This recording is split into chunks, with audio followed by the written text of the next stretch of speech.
और चौधरी खलील अख्तर खान पठान अगले वास्ते जा रहे हैं जातियों से बोलिया है धावा कलर प्लेयर इंटरनेशनल प्लेयर जी पाकिस्तान कबड्डी प्लेयर 2010 इंडिया का टूर किया अख्तर घोड़े का खिताब मिला अख्तर खान पठान जी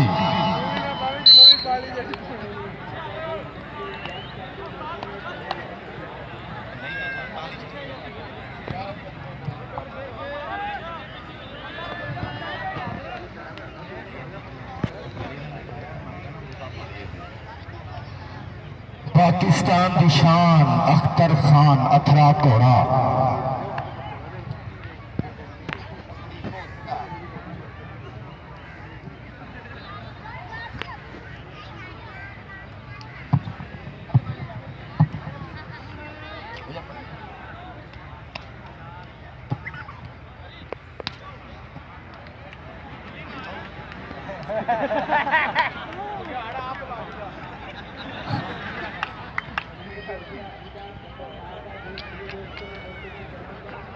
तालियां यार तालियां हाथ खोल के लगा बड़ा फायदा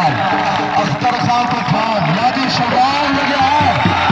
अख्तर खान पठान के शबाब लगा तालियां भी जोड़ के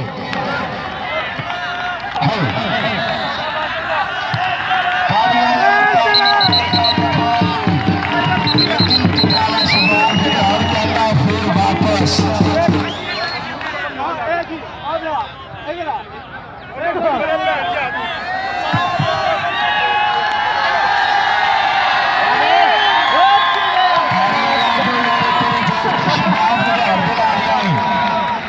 अख्तर खान पठान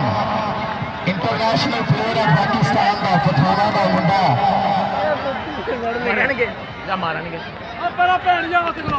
अगली कबड्डी के वास्ते अख्तर खान पठान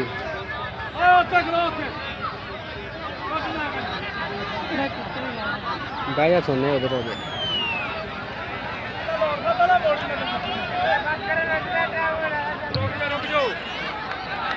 1000 रुपया जेड़ा पॉइंट लै जाए 1000 रुपया उन्होंने अख्तर खान बमुकाबला शबाज बघियाड़ तमाचेदार कबड्डी पटाखे